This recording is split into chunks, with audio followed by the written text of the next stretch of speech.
President Trump is trying to rally Republicans around what he calls his one big beautiful bill, with some conservatives saying spending cuts don't go far enough.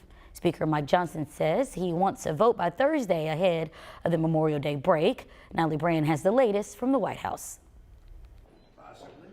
President Trump paid a visit to Capitol Hill to sell holdout Republicans on his tax cut and spending bill. This is the biggest tax cut in the history of our country, or you'll get a 68% tax increase.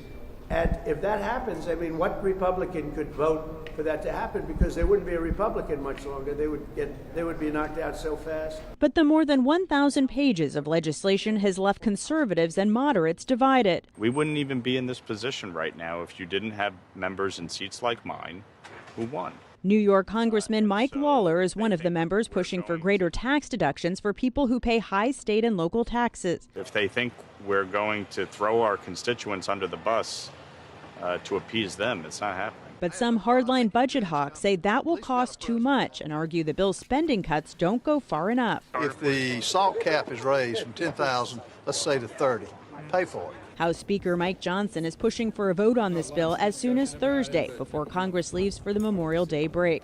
Texas's Chip Roy is among those who want more time to negotiate. They're trying to run it in through the jet fumes, and I just don't agree with that. I mean, I'll keep working in good faith to try to make the bill as good as it can be and then decide where things stand. Another big sticking point, cuts to health insurance for low-income individuals, Medicaid, as the bill would require states to impose work requirements on adults without children.